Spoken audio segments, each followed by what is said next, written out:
Langsung saja kita sudah sampai kepada surat Al-Maidah ayat ke 27.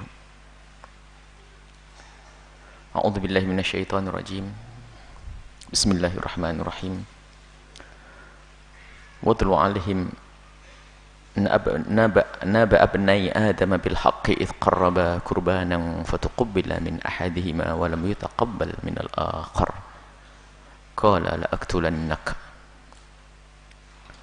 قال إنما يتقبل الله من المتقين قال إنما يتقبل الله من المتقين لئن بسطت إلي يدك لتقتلني ما أنا بباسط يدي إليك لأقتلك إني أخاف الله رب العالمين إني أريد أن تبوء بإثمي وإثمك فتكون من أصحاب النار وذلك جزاء الظالمين فطوعت له نفسه قتل أخيه فقتله فأصبح من الخاسرين فبعث الله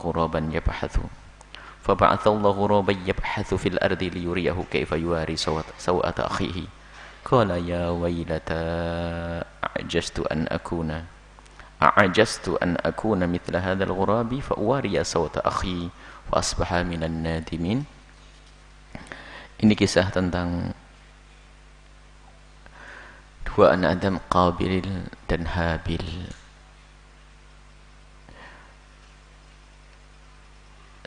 Kisah sebelumnya adalah kisah tentang orang-orang Yahudi, bagaimana mereka dengan Nabi Muhammad dan bagaimana mereka dengan kaum muslimin yang dengan penuh kedengkian sampai hari akhir nanti.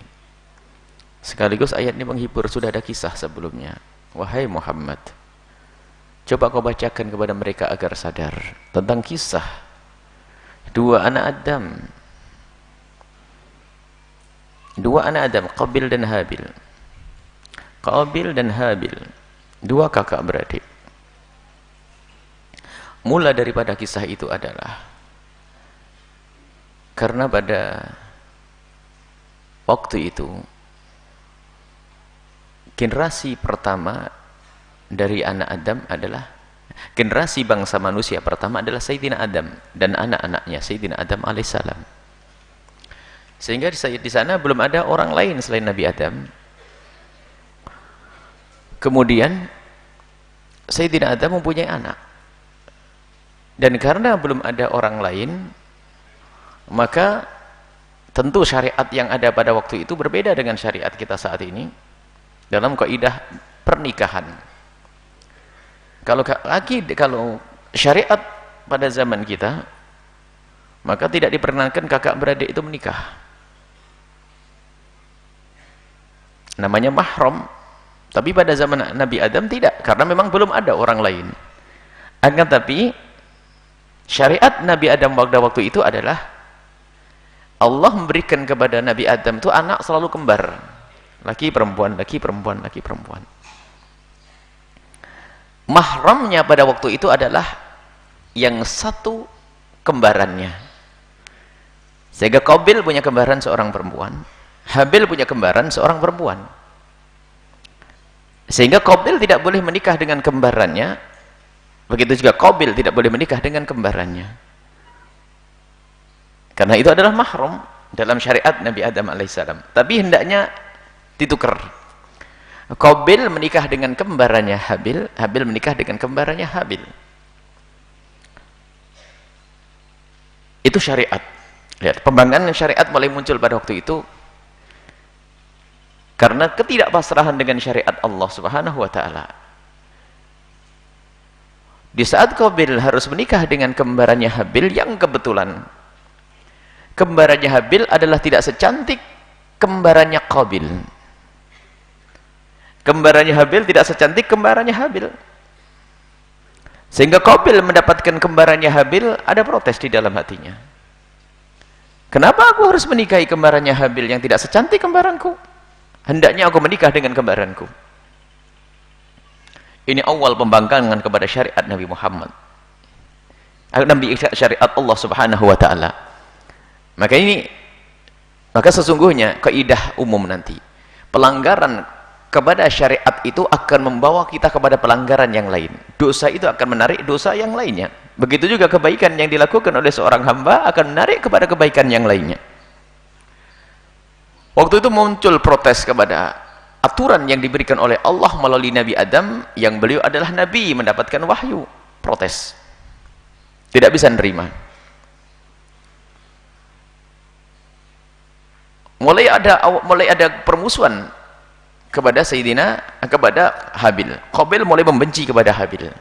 Sebabnya adalah tidak pasrah dengan syariat Nabi, syariat Allah Subhanahu wa taala. Kalau pasrah dengan syariat Allah akan terima. Itu adalah bagianku, jatahku dari Allah. Masalah cantik tidak cantik bukan itu.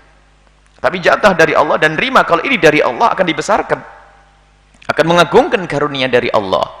Lihat, gara-gara hatinya kotor, dengan Allah sudah tidak percaya, pembangkangan kepada pilihan Allah, ketentuan Allah, protes dengan apa yang Allah tentukan, menjadikan dia jauh dari Allah saat itu. Sehingga langkah kedua untuk membuktikan mana orang ini yang baik di antara keduanya, akhirnya memberi korban. Diminta untuk beri korban. Baik, Qabil dan Habil memberikan korban untuk membuktikan mana yang benar di antara keduanya, memberi korban. Habil sebagai seorang peternak mempunyai kambing yang banyak, Habil sebagai seorang petani mempunyai tanaman yang banyak. Di saat mereka berkorban, mereka memilih dari hartanya masing-masing. Habil memilih dari binatang ternak yang paling besar, yang paling bagus, karena Habil sadar, dan ini untuk Allah. Rupanya karena hati Qabil memang bukan hati yang baik, sudah mulai pelit, dengan Allah pun pelit. Ya, ambil dari yang paling jelek, korban yang jelek. Dan diterima tidaknya korban waktu itu bukan disembelih lalu dibagi-bagi, karena belum ada orang yang terima. Siapa yang bagi-bagi? Ditaruh di atas bukit, di atas gunung.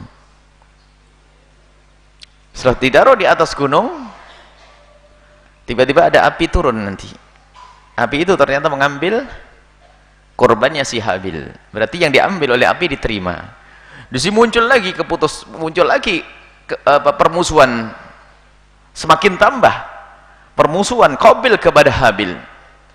Nah, permusuhan Qabil kepada Habil semakin kuat, sehingga tertanamlah di hati Qabil kebencian dan dengki kepada Habil. Padahal Habil tidak melakukan kesalahan apa-apa.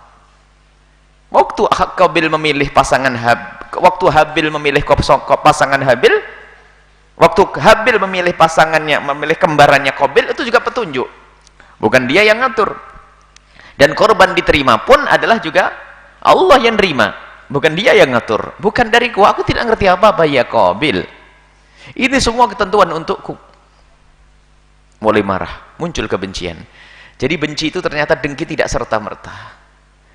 Berangkat dari jauhnya seorang hamba kepada Allah, biarpun katanya dia adalah seorang alim atau ustadz, waktu menuntut ilmu bukan karena Allah.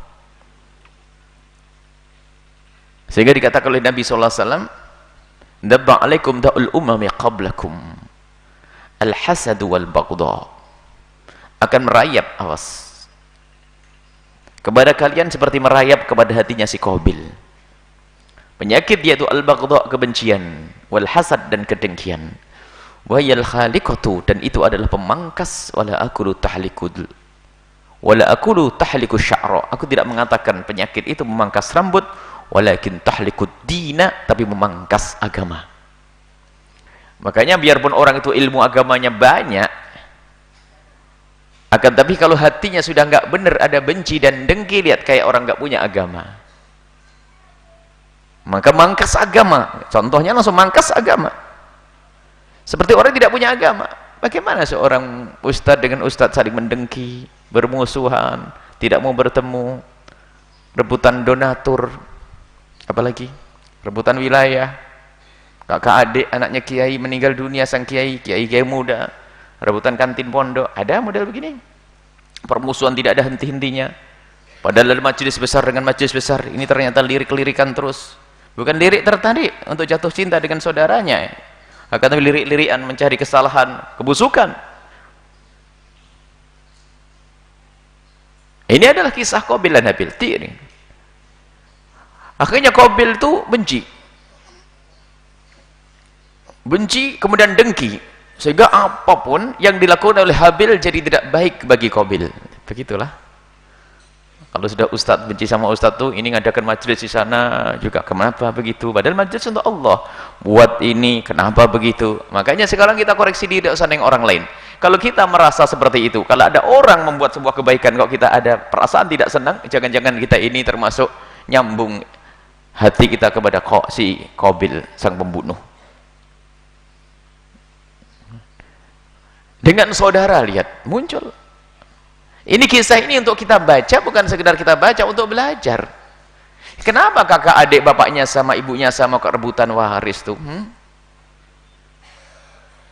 Rebutan waris tuh gak ada henti-hentinya, gak ada beres-beresnya. Rebutan waris, na'udzubillah, itu ahli neraka yang berjalan di atas bumi.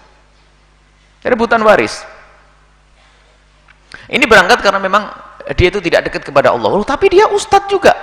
Biarpun ustadz tapi tidak dekat kepada Allah. Qabil tuh sadar kalau dia itu anaknya Nabi, juga tahu kok. Dan dia juga kenal Allah, tahu. Cuman kebusukan hatinya itu menjadikan dia tidak bisa pasrah dengan apa yang Allah titahkan untuknya. Lihat. Kayak gini, kedengkian, kebencian merusak kita. Biarpun katanya alim, makanya biarpun katanya bersaudara menjadi Qabil Habil. Sekarang alangkah banyaknya kasus waris. Na'udzubillah. Ngiri kepada saudaranya. Bagaimana ngiri kepada saudaranya? Kalau sudah dengan saudaranya saja ngiri dan dengki, dia tidak akan bisa duduk dengan orang lain kecuali karena terpenuhi kepentingannya, bukan karena cinta. Karena kalau saudara itu maka ada sebab terjalinnya cinta. Karena apa? Bapaknya sama, ibunya sama, atau bapaknya sama biarpun ibu berbeda, atau ibunya sama biarpun bapak berbeda. Ada hubungan darah di sana. Jadi semakin mudah untuk mencintai saudara itu semakin mudah. Maka kalau ada orang dengan saudaranya saja bermusuhan, itu kalau dekat dengan orang lain pasti bukan karena Allah tuh. Karena dia tidak kenal Allah, dia hanya karena kepentingan saja. Kalau saya duduk dengan dia, ini bisnis saya lancar. Kalau aku duduk dengan dia, pangkat saya cepat naik. Harus hati-hati, koreksi dirimu sendiri. Mana Habil, mana Qabil? Sama-sama anak Adam, kita sama-sama cucu Adam. Tapi ada yang modelnya model Qabil, ada model Habil. Modelnya mendengki. Sampai kisah Qabil membunuh Habil. Ini kisah pembunuhan pertama dari bangsa manusia. Sehingga di saat Qabil membunuh Habil itu bingung, gimana setelah dibunuh mau diapain? Tidak bisa, tidak ngerti gimana caranya habis membunuh. Bahkan membunuh pun ada yang mengatakan dia membunuh juga belum ngerti. Pokoknya tiba-tiba hatinya itu untuk berbuat. Sampai dalam riwayat Qabil sendiri waktu ingin membunuh tidak ngerti. Cuman saya itu marah dengan dia. Tiba-tiba ada iblis yang menjelma, laki-laki menjelma. Iblis menjelma menjadi dua burung juga. Dua burung, yang satu itu tiba-tiba apa? Mengambil batu, mematuk, ngelempar batu kepada temannya sampai mati. Akhirnya Qabil belajar, akhirnya juga diambil batu, dilempar kepada Habil sampai mati. Setelah mati pun bingung, setelah mati mau diapain? Belum mengerti cara ngubur dan sebagainya, karena ini manusia pertama yang mati saat itu. Sampai pada akhirnya ada dua burung gagak. Ya, burung gagak tiba-tiba menemukan. Tiba-tiba burung gagak setelah melihat saudaranya mati, baru menggali-gali tanah, dilubangi, baru bangkainya dimasukkan situ, lalu ditutup dengan tanah. Akhirnya Qabil pun meniru yang demikian itu. Yang perlu kita ambil pelajaran di sini adalah penyakit kedengkian yang merusak keluarga. Makanya Bani Israel itu kan Bani Yakub, keturunan dari Sayyidina Yakub. Yakub itu dengan Bani Ismail kan kakak adik. Jadi Bani Israel itu Bani Yakub, keturunan daripada Sayyidina Yakub alaihissalam. Yakub saudaranya Sayyidina Ismail, kakak beradik sebetulnya. Secara nasab yang demikian. Mestinya kalau ada keturunan dari Nabi Ismail menjadi Nabi, senang. Tapi kenyataannya tidak. Biarpun Nabi Muhammad dinanti-nanti oleh orang-orang Yahudi kedatangannya, karena Nabi Muhammad disebutkan dalam kitab suci mereka menanti-nanti. Bahkan bukan sekedar nanti meyakini bahwasanya keselamatan melalui Nabi Muhammad, keselamatan dengan Nabi Muhammad. Allah menurunkan Nabi Muhammad, Allah mengutus Nabi Muhammad untuk keselamatan umat. Ngerti? Sampai di saat mereka itu berperang, orang-orang Yahudi itu kalau mau berperang tidak lupa menyebut nama Nabi Muhammad demi peperangan mereka agar dimenangkan oleh Allah. Wa kanu min qablu yastaftihuna 'alal ladzina kafaru. Wa kanu, mereka dahulu orang-orang kafir itu, orang-orang Yahudi itu, kalau mau berperang itu selalu ingat Nabi Muhammad, menyebut nama Nabi Muhammad, ya Allah menangkan peperangan kami demi Nabi akhir zaman yang kau utus. Akhirnya dimenangkan oleh Allah. Dan mereka tuh mengetahui sifat-sifat Nabi Muhammad dengan pasti, tidak ragu lagi, karena mereka yakin dengan kitab suci mereka. Dan disebutkan dalam kitab suci mereka tentang sifat-sifat Nabi Muhammad yang lahir di kota Mekah, kemudian bapaknya, ayahnya meninggal sebelum dia lahir, kemudian ibundanya lahir di saat umur berapa tahun. Terus sangat jelas sejarah Nabi Muhammad SAW dan dituliskan di dalam kitab suci mereka. Maka mereka itu sebetulnya ya'rifunahu kama ya'rifuna abna'ahum, mereka itu mengenali Nabi Muhammad yang akan diutus di akhir zaman itu seperti mereka mengetahui anak-anak mereka yang sudah lahir dan mereka lihat. Tidak akan salah kalau Nabi Muhammad adalah itu orangnya. Jadi kebenaran adalah jelas bagi mereka. Akan tapi biarpun kebenaran itu jelas bagi seseorang, tapi kalau hatinya belum benar, ada kedengkian, maka kebenaran itu akan terpangkas seperti diisyarat oleh Nabi, al-haliqah, pemangkas agama. Sehingga di saat Nabi Muhammad lahir baru ngurus urusan keturunan siapa ini.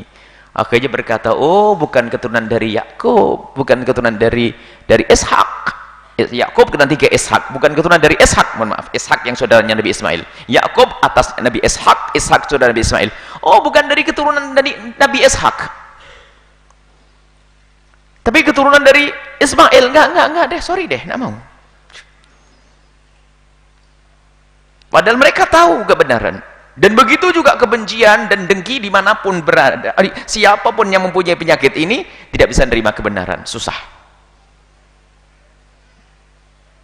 Ini orang Yahudi punya hujah-hujah yang jelas di dalam kitab suci mereka, sehingga mereka rela untuk berubah dan dihapus. Di saat tahu bahwa Nabi Muhammad adalah bukan dari kelompok mereka, bukan dari golongan mereka, bukan dari keturunan nenek moyang mereka, maka setelah itu menjadi musuh Nabi Muhammad SAW. Terus berkembang itu kebencian sampai hari ini. Ini kecuali mereka yang mendapatkan petunjuk dan hidayah dengan keinsyafan di dalam hatinya, sehingga bisa menerima seperti Abdullah bin Salam yang ada pada zaman Nabi SAW. Dan ini Allah mengingatkan kepada Nabi Muhammad, bacakan kepada umatmu wahai Muhammad tentang kisah Qabil Habil. Pertama adalah untuk dirimu wahai Muhammad. Kedengkian orang-orang Yahudi sudah ada mulai dari zaman dulu. Dan ada contoh kisah orang dengki yaitu Qabil. Maka kamu jangan ingatkan umatmu agar jangan menjadi seperti Qabil sang pendengki. Jadi ada 3 dosa yang dilakukan Qabil saat itu adalah, pertama adalah membangkang perintah Allah.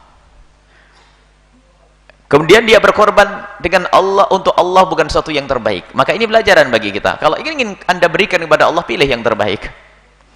Tanda ketulusan kita. Lan tanalul birra hatta tunfiqu mimma tuhibbun. Tidak akan engkau mendapatkan kebaikan yang sesungguhnya sampai engkau bisa berinfak dari memberikan sesuatu yang engkau sukai. Ini tidak bertentangan dengan rongsok yang Buya serukan loh ya.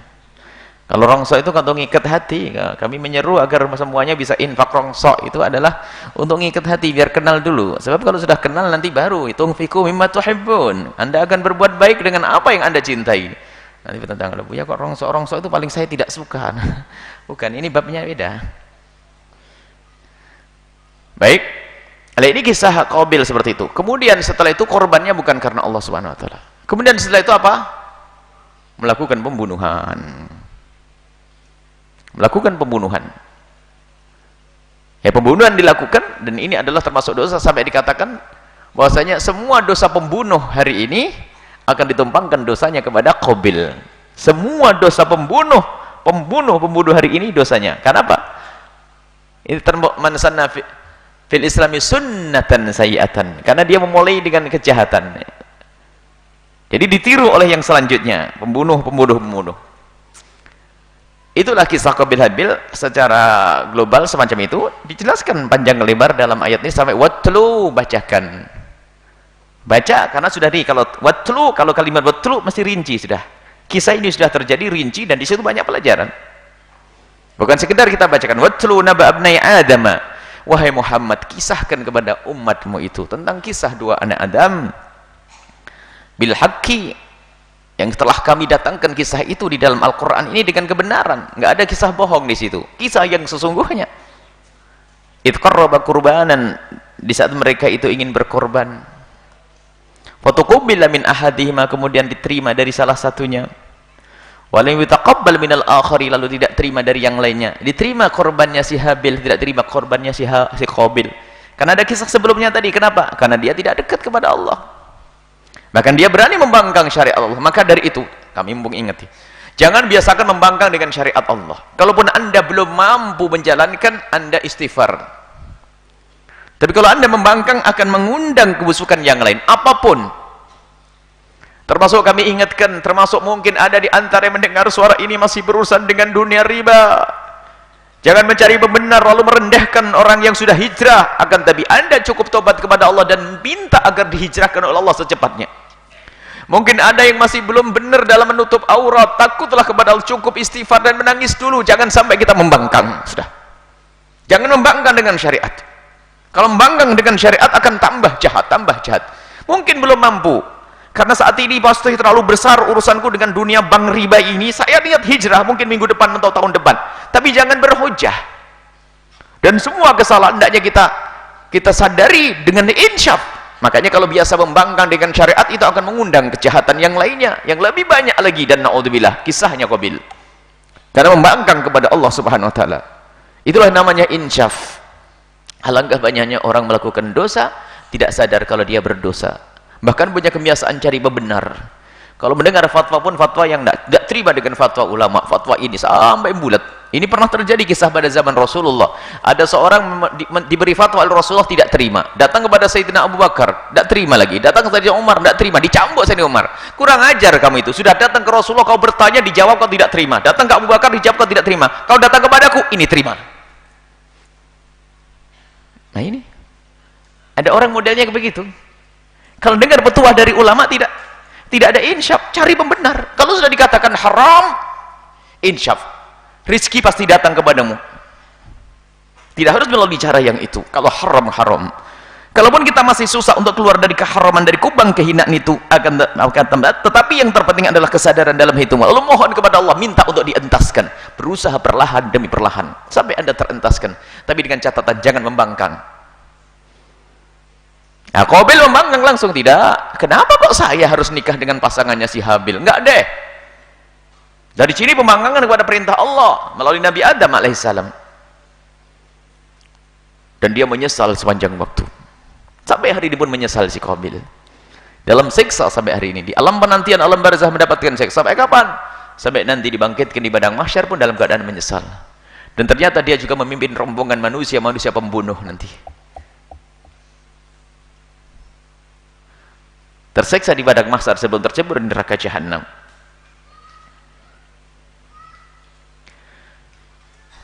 Qala la aqtulannak. Setelah Qabil mulai benci di saat tidak patuh dengan syariat Allah, ngedengki kepada si Habil, setelah ngedengki tidak nerima, kemudian setelah itu korbannya pun tidak diterima, semakin jauh dari Allah. Mestinya kalau orang tidak diterima korbannya kan koreksi. Kenapa kau tidak diterima? Mungkin, oh enggak. Enggak mau koreksi. Makanya koreksi diri itu penting. Jangan merasa benar terus. Ini dalam bersedekah harus koreksi. Saya bersedekah. Kan ada janji kalau bersedekah selalu akan dapatkan dari Allah ketenangan, kemudahan dan sebagainya. Tanda-tanda diterima sedekahnya oleh Allah, dia semakin tentrem hatinya. Lah kok aku belum tentrem? Koreksi katanya. Barangkali tidak kau pilihkan dari harta yang paling bagus.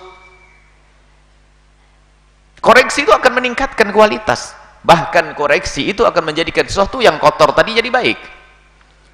Misal ada seorang bersedekah dengan cara yang enggak benar, salah.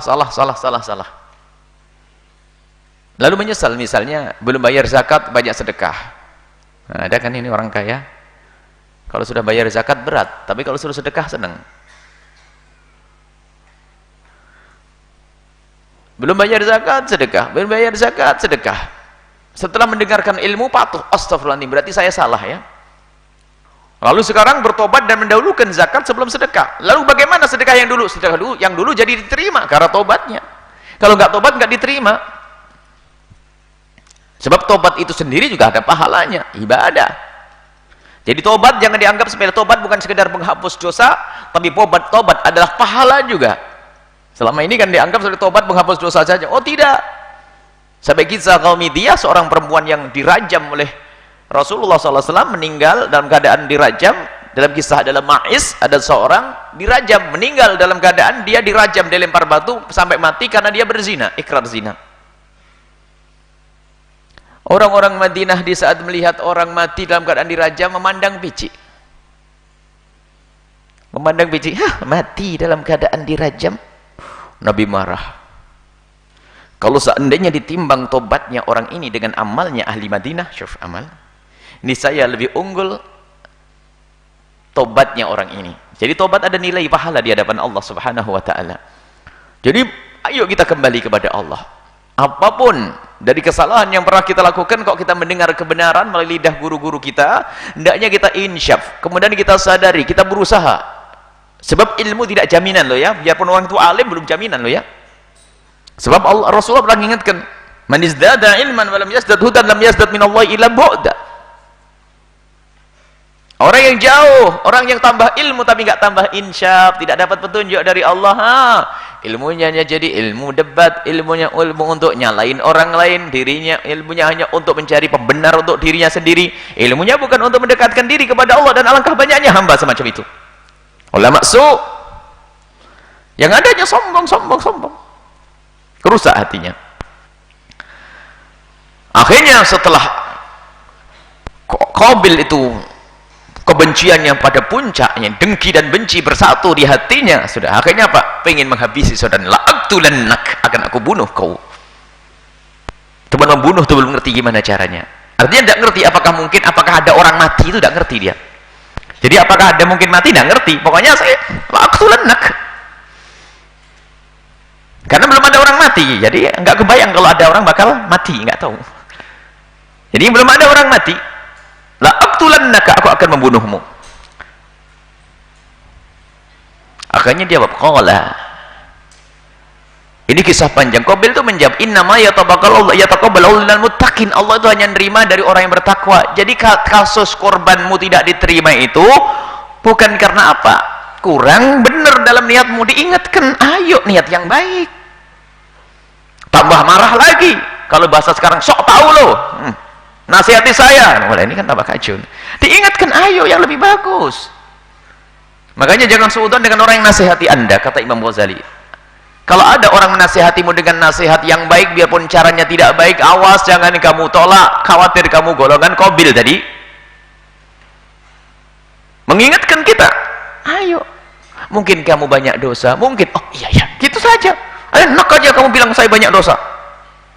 Karena sudah ada kaidahnya, innama yataqabbalu minal muttaqin, sebab sudah janji Allah akan terima dari orang yang bertakwa. Berarti Qabil, kamu ini kurang takwa. Ayo dekat kepada Allah, dan memang sudah jauh dari Allah. Dari awal sudah tidak mau mendengar perintah Allah untuk menikahi pasangan Habil, memilih pasangannya sendiri. Kamu kurang dekat kepada Allah. Innama yataqabbalallahu minal muttaqin, Allah hanya nerima dari orang yang bertakwa. Tambah marah. Kan ada orang kalau diingatkan tambah marah, coba. Ya Qabil tuh. Biru namanya Pak Haji sama Bu Haji ini, ya Qabil namanya, sebut saja Qabil dia. Diingatkan kok marah. Diingatkan maksudnya biar selamat. Ayo, ayo.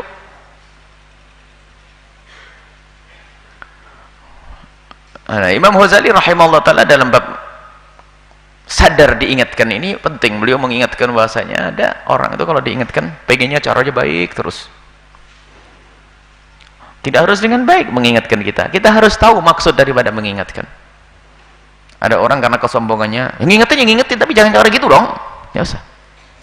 Memang adab dalam mengingatkan harus baik, tapi kalau ternyata ada orang yang mengingatkan kita dengan cara yang kurang baik, pandang tujuannya. Jangan engkau memandang caranya. Sampai Imam Ghazali itu ngajak kita berpikir agar sadar. Suatu ketika ada kalajengking merambat di punggungmu atau di lehermu. Tahu-tahunya temanmu itu tiba-tiba langsung, "Hai kalajengking!" Coba, apakah kamu masih ribut? Kalau ngomong pelan-pelan ya? Gak ada. Pelan-pelan sudah disengat sama kalajengking. "Hah, kalajengking!" Kata Imam Ghazali ngisahkan, biarpun keras bahasa dikeplok-plok, sakit. Kalajengking. "Oh, kalajengking, makasih." Nah, dipukul, makasih. Tapi lihat orang sombong itu. Diingatkan saja pakai aturan, harus kamu ingatkan dengan cara yang benar dan sebagainya. Memang kaidah lain bahwasanya jika Anda mengingatkan, basyiru wala tunafiru, dengan cara yang baik, bukan dengan cara yang salah. Tapi pun demikian, lihat, jika ada orang mengingatkan kepada Anda, lihat, terima dan fahami maksud dan tujuannya. Tujuannya itu baik. Selagi tujuannya baik, masalah cara, saya lupakan cara, yang penting saya nyampe. Coba Qabil langsung nerima, oh begitu. Orang bertakwa jadi kurang takwa, tinggal istighfar, ngadu kepada Allah, beres.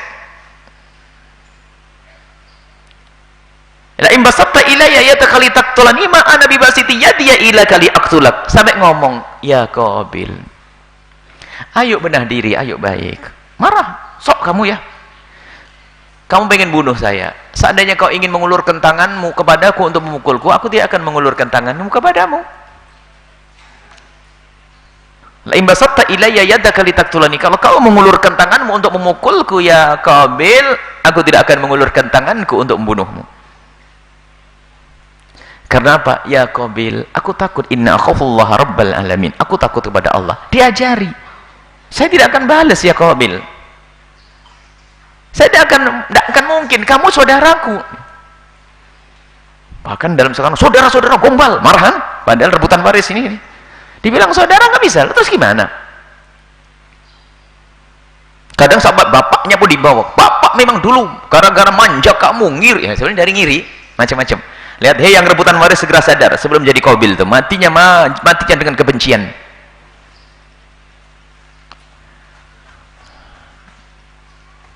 Inna akhafullaha rabbal alamin, aku takut kepada Allah. Inni uridu an tabu'a bi itsmi wa itsmika fatakuna min ashabin nari. Aku tidak akan mengulurkan tanganku untuk membunuhmu ya Qabil. Aku ingin selamat. Kalau sampai engkau membunuhku, inni uridu an tabu'a, aku dengan cara begini, aku tidak ingin membawa dosa. Bukan berarti aku ingin kau mati dalam dosa. Para ulama mengatakan, inni uridu an tabu'a, seolah-olah begini, aku ingin kau kembali kepada Allah ya Qabil untuk membawa dosamu. Dosamu dulu membangkang kepada Allah, dosamu korban nggak tulus, bi'ithmi, dan dosa juga kamu membunuhku. Maksudnya diingatkan, ini ada dosa gede, saya tidak mau membawa dosa itu. Kalau kau membunuhku, kau bawa dosa pembunuhanmu kepadaku. Dosa yang lalu pun belum beres kamu, dosa ngirim dan dosa tidak patuhmu dengan Allah, itu sudah dosa. Kalau engkau membunuhku ya Qabil, kau akan kembali kepada Allah, antabu'a, kau kembali kepada Allah dengan dosamu dulu, di saat kau membangkang kepada Allah, dan dosamu saat ini kepadaku waktu kamu membunuhku. Fatakuna min ashabin nari, kemudian kau akan menjadi ahli neraka. Sudah diwanti-wanti neraka.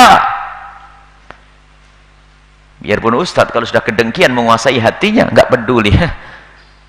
Sudah begitu merasa punya keramat, kan pusing. Sudah mendengki, musa punya keramat. Dan kadang-kadang terfitnah iblis yang mengumpulkan jamaahnya banyak. Na'udzubillah.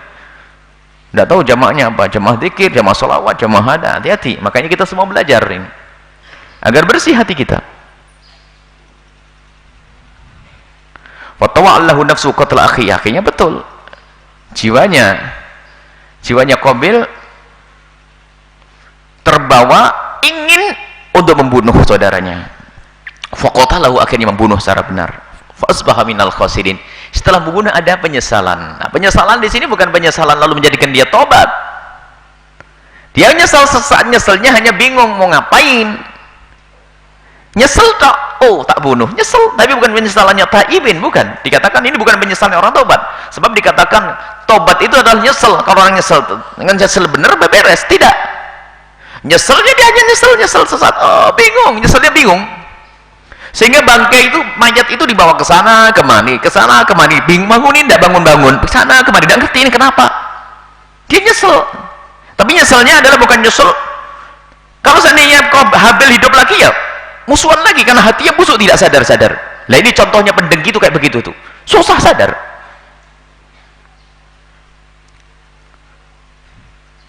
Bahkan mungkin zaman ini ada orang ngedengki kepada saudaranya sampai membunuh saudaranya, mati. Dia nyesel, mungkin bisa nangis.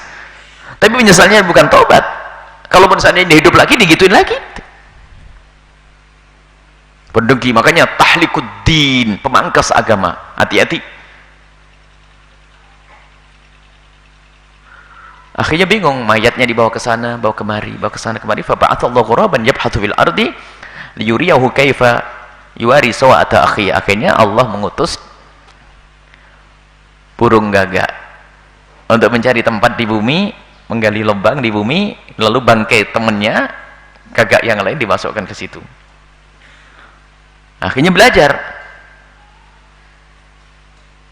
Ya wailata. Oh, ya wailata itu kalimat untuk menunjukkan penyesalan, tapi penyesalan tidak penyesalan. Maksudnya nyesel, oh pertama bodohnya aku, gitu saja nggak bisa, celaka aku, ternyata aku kalah sama burung ngerti, masa aku nggak bisa kayak burung gitu, melakukan kayak burung begitu. Akhirnya diajari oleh Allah untuk mengubur ini melalui burung. Akhirnya Pak membuat penggalian, lalu dikuburlah si Habil. Fa asbaha minan nadimin, menjadilah dia orang yang menyesal, tapi menyesalnya ternyata bukan penyesalan tobat, hanya menyesal saja saudaranya dibunuh, dimarahi oleh Nabi Adam dan seterusnya. Banyak. Maka dengki itu susah tobatnya kalau tidak segera dibersihkan. Kalau hatinya masih belum bersih, tetap naudzubillah jahatnya berkembang, sehingga dengki itu berkembang juga. Dengki dengan saudara, kalau sudah mendengki dengan saudara, satu kantor habis, dunia didengki semuanya. Benci juga begitu, penyakit kebencian. Tapi kalau anda menjalani hidup dengan cinta, alangkah indahnya sampai disanjung oleh Allah. Ainal mutahabuna bi jalali al yawma udhilluhum yawma dhilla illa dhilli. Mana orang yang hidup di dunia ini saling mencintai karena aku. Imam Abu Hurairah meriwayatkan hadis qudsi, Allah berfirman dari Imam Bukhari, mana orang yang hidup di dunia saling mencintai karena aku, sekarang di akhirat akan aku beri payung di saat tidak ada payung perlindungan kecuali payung perlindungan dariku. Hei orang yang hidup saling membenci dengan saudara, jangan berharap engkau mendapatkan perlindungan nanti di akhirat. Padahal mengerikan saat inilah waktunya kita untuk mengakhiri permusuhan kita dengan saudara kita. Dan yakini bahwa kalau harta kita diambil itu untung daripada kita yang ngambil. Sebab kalau kita diam dan serahkan kepada Allah akan menjadi pahala. Jangan kalau terjadi keributan di rumah kita, jangan anda yang merebut, selesai. Tapi kita ingin di rumah kita tidak ingin ada yang rebutan waris, rebutan peninggalan orang tua, rebutan harta. Ternyuh memang beberapa waktu ini kita selalu menyelesaikan urusan-urusan yang demikian. Makanya urusan waris kami bahas panjang lebar. Di sini besar, waris ini adalah pemberian dari Allah melalui orang tua. Kita bukan jerih payah kita, bukan keringat kita, hanya tiba-tiba orang tua meninggal lalu kita dapat bagian. Rezeki nomplok itu bukan hakmu. Orang tua bisa memberikan waktu hidup kepada siapapun, bukan kepada kita, tapi dibiarkan agar pindah kepada kita. Tak taunya kita menerima dengan permusuhan, dan alangkah busuknya manusia itu. Yang repot adalah sadar atau tidak sadar ini. Ilmu mah gampang, ilmu ngerti gampang, tapi kenapa kok tidak sadar-sadar tuh manusia? Ngerti rebutan waris jalan busuk, tapi kenapa kok tidak bisa mengembalikan hak saudaranya itu, ha? Dan kadang ditipu oleh setan, suruh banyak beribadah, sudah ngerebut waris, umroh sering, haji sering, sedekah sering, wah naik masuk neraka jahanam lewat Mekah tuh. Coba sadar, ini masalah-masalah. Ini oleh Allah untuk menyebutkan kepada kita, Nabi Muhammad, hei Muhammad, sebutkan kepada umatmu itu yang ada di Bahjah itu, yang belajar sana itu, kepada semuanya itu agar dengar nih kisah pendengki-pendengki itu, kisah orang yang punya kebencian dengan saudaranya. seolah-olah tidak mengerti kebenaran kalau orang di dalam hatinya ada kebencian, sehingga kalau tidak segera dipangkas akan menjadi sebab penyesalan sepanjang waktu yang tidak lagi ada arti penyesalan itu untuk kita. Karena apa? Akan menjadi orang su'ul khotimah. Kalau su'ul khotimah, hilang iman di dalam hatinya, kelihatannya mati sebagai seorang muslim, tapi di akhir hayatnya tidak ada keimanan, su'ul khotimah, sehingga di neraka jahanam gak akan diangkat oleh Allah. Biarpun dikubur di tempat yang kaum muslimin, biarpun kuburannya diziarahi oleh jutaan manusia, tapi ternyata dia su'ul khotimah, na'udzubillah. Apakah mungkin? Mungkin, karena kematian hanya Allah yang tahu. Husnul khotimah, su'ul khotimah, Allah yang tahu.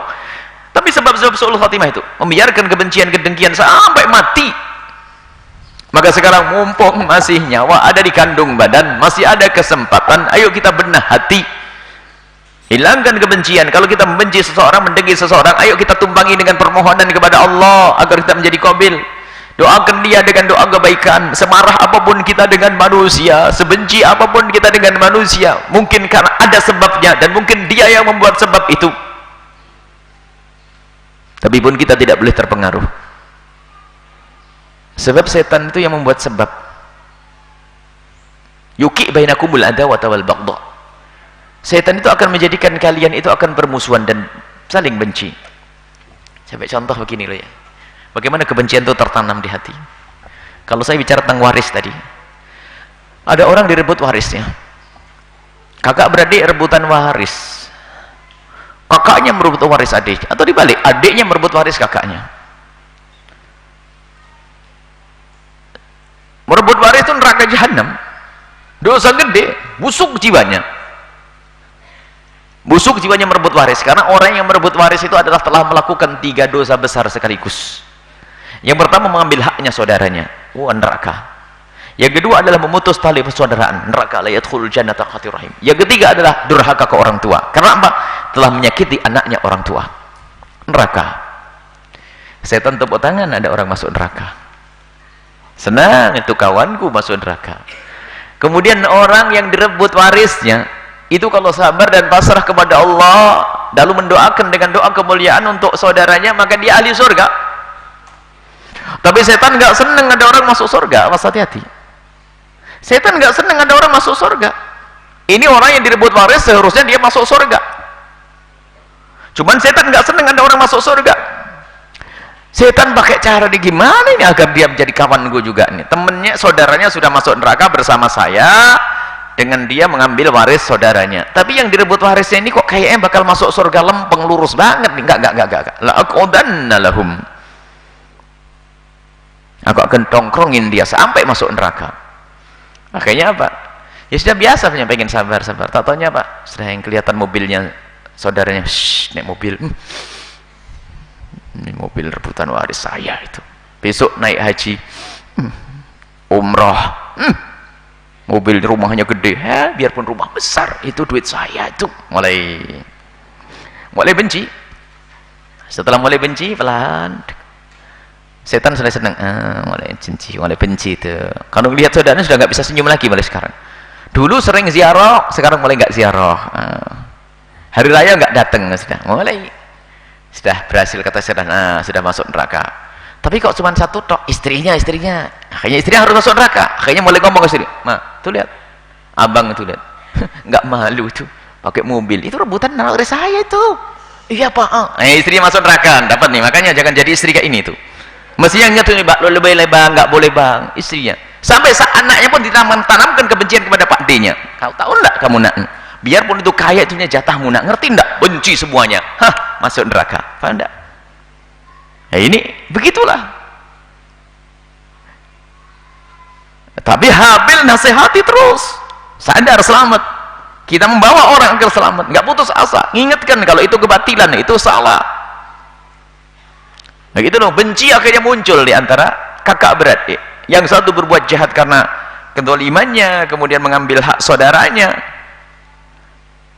Tapi yang satu lagi masuk neraka dengan kebencian. Hati-hati.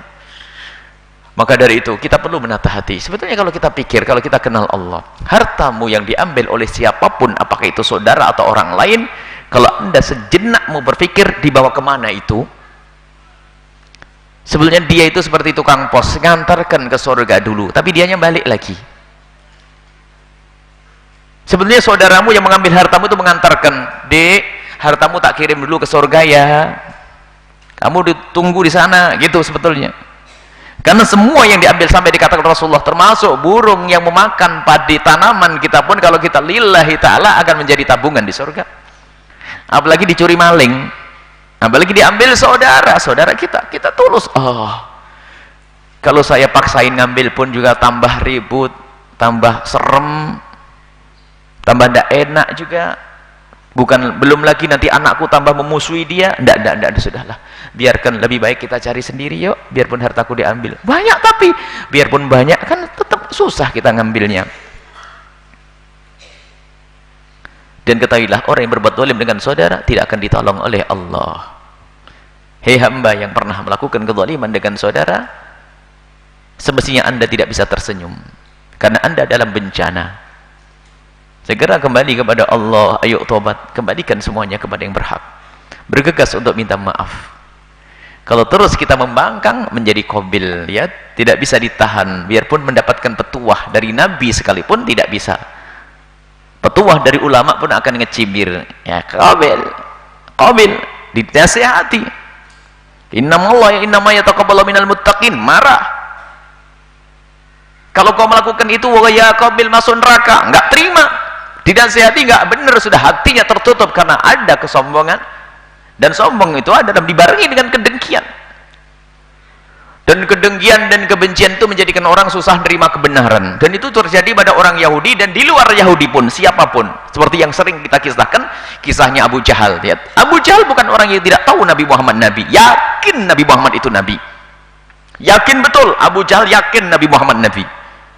Sehingga Abu Jahal itu paling takut dengan omongan Nabi Muhammad. Sehingga waktu Nabi Muhammad naik di atas bukit lalu berkata, nanti akan mati di perang Badar fulan, Abu Jahal itu disebut. Sakit Abu Jahal itu, karena omongan Nabi Muhammad pasti benar, karena Nabi Muhammad adalah Nabi. Dan waktu ditanya oleh sahabatnya yang namanya Utbah, hei Abu Jahal, kamu percaya tidak kalau Muhammad Nabi? Abu Jahal mengatakan, Muhammad itu gak pernah bohong. Jadi kamu percaya? Ya percaya. Terus kenapa kamu tidak mau ikut Muhammad? Wah, ini urusan lain, urusan pangkat ini, kebesaran kota Mekah nih. Kebesaran kota Mekah sekarang di tanganku. Kalau sampai aku gedekan Muhammad, pindah kepada Muhammad, aku gak mau itu. Ada dengki di dalam hatinya. Sehingga Abu Jahal dengar Quran wahyu yang turun, Nabi Muhammad percaya ini wahyu ini, tapi tidak bermanfaat untuk Abu Jahal, tidak berguna untuk Abu Jahal, karena di dalam hatinya ada kedengkian. Sehingga menjadi apa? Kaidahnya orang mendengki dan membenci apa? Mencari-cari kesalahan. Abu Jahal itu belajar dengan Nabi Muhammad, duduk di majelis Nabi Muhammad, ngaji, sampai dikatakan Abu Jahal itu adalah hafal semua wahyu yang turun kepada Nabi. Jadi bisa kita katakan Abu Jahal itu hafal Al-Quran. Hei anak-anak tahfidz, Abu Jahal juga hafal Quran. Bahkan semua hadis Nabi Abu Jahal tahu, ya. Sampai dikatakan Abu Jahal kalau pergi jauh, dia nyuruh orang dibayari agar duduk dengan Muhammad ngomong apa, jangan sampai kelewat loh, ya. Tapi tujuannya bukan belajar, tujuannya mencari-cari kesalahan Nabi Muhammad yang tidak pernah ada, cari.